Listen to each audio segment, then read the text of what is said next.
ہمارے نبی صلی اللہ علیہ وسلم نے فرمایا کہ شریف آدمی بیوی سے دب کے چلتا ہے اور کمینہ آدمی بیوی کو دبا کے چلتا ہے. تو آج جو شوہر گناہ کر رہے ہیں یہ ان کا گناہ انہیں جہنم میں لے جانے کے لیے کافی ہے. عورتیں بھی کچھ ایسے گناہ کے کام کرتی ہیں جو ان کے کام ان کو جہنم تک لے جانے کے لیے کافی ہیں, اور ان گناہوں کو اکثر و بیشتر مرد اور عورتیں میاں بیوی بہت معمولی سمجھتی ہیں اور مرد حضرات سمجھتے ہیں, اور معمولی گناہ ہی ان کو جہنم تک لے کر کے جائیں گے.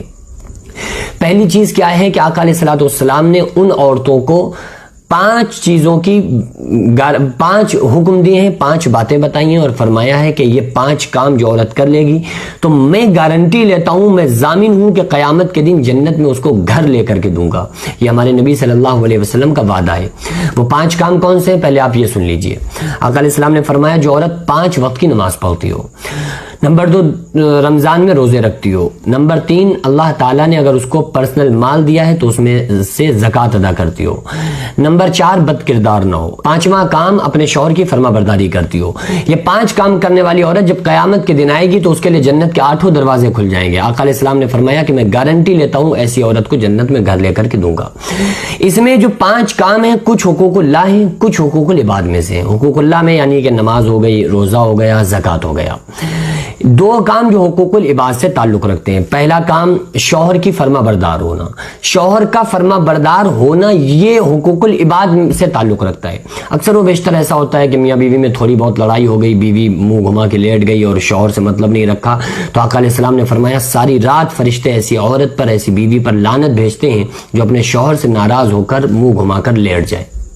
اور ایسا نہیں ہے کہ صرف عورت کے لیے یہ مسئلہ ہے, بلکہ آقا علیہ السلام نے فرمایا خبردار کبھی اپنی بیوی کے گال پر تماچا مت مارنا. جیسا خود کھاؤ ویسا اپنی بیوی کو کھلاؤ, جیسا خود پہنو ویسا اپنی بیوی کو پہناؤ. ایسا نہ ہو کہ آپ تو بہترین جا کے ہوٹل پہ VIP کھا کے آ رہے ہیں اور بیوی گھر میں دال کھا رہی ہے. اگر آپ باہر کھا رہے ہیں تو ویسے اپنے گھر کے بھی انتظامات کو آپ رکھیں. تو یہ جو شوہروں کے اوپر بیویوں کے جو حقوق ہیں, بیویوں کے اوپر جو شوہروں کے حقوق ہیں, کچھ لڑکے جو ہوتے ہیں نا شوہر, تو وہ اس میں پس رہے ہوتے ہیں کہ ہم ماں کی بات مانیں یا بیوی کی بات مانیں. دیکھو پہلی چیز تو یہ ہے کہ ماں اور بیوی میں کمپیئر نہ کیا کریں.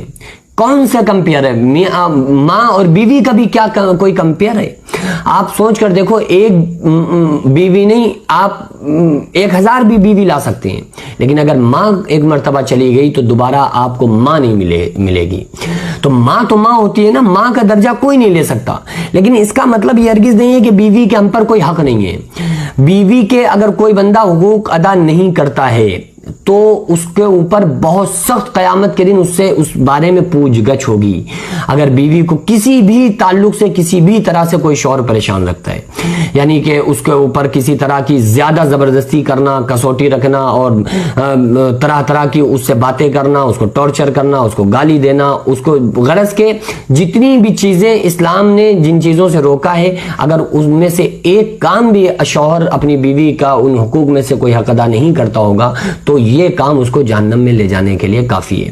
اور اگر یہ میاں بیوی کی جو لائف ہے یہ اگر بہترین ہو گئی اور اچھی ہو گئی تو خدا کی قسم دنیا بھی جنت بن جائے گی, اور پھر آخرت میں بھی انشاءاللہ تعالی وہ میاں بیوی جنت میں ایک ساتھ رہیں گے. اللہ رب العالمین سے دعا ہے کہ اللہ تعالی تمام لوگوں کو میاں بیوی کو آپس میں محبت کے ساتھ رہنے کی توفیق عطا فرمائے. ہم علینا البلاغ. السلام علیکم ورحمۃ اللہ.